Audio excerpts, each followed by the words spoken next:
இன்னொரு காலத்துல எகிப்துன்னு ஒரு தேசத்துல ஒரு குட்டி பையன் பிறந்தான். அவன் பிறந்த காலத்துல இஸ்ரவேல் மக்கள் எகிப்துல அடிமையா வாழ்ந்துட்டு வந்தாங்க. அப்போ எகிப்து ராஜா இஸ்ரவேல் மக்களுக்கு பிறந்த எல்லா ஆண் குழந்தையும் கொன்றணும்னு சொல்லி ஒரு சட்டம் போட்டாங்க. இது கேட்டு அந்த குட்டி பையனோட அம்மாவுக்கு என்ன பண்றதுன்னே தெரியல. நம்ம பையனையும் கொன்றக்கூடாதுன்னு அந்த பையனை ஒரு பெட்டியில வச்சு அந்த ஊர்ல ஓடுற ஆத்துல கொண்டு போய் விட்டுட்டு வந்துட்டாங்க. ஆத்துல மறந்துட்டு வந்த அந்த குட்டி பையனை எகிப்தோட ராணி பார்த்து அவனை அரண்மனைக்கே கூட்டிட்டு போயிடலான்னு சொல்லி மோசேன்னு பெயர் வச்சு அரண்மனைக்கு கூட்டிட்டு போயிட்டாங்க. அரண்மனைக்கு போன மோசே அங்கேயே இருந்து பெரியவனா வளர்ந்துட்டான்.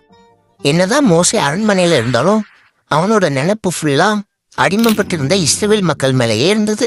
அவங்க படுற கஷ்டத்தை இவனால பொறுத்துக்கவே முடியல.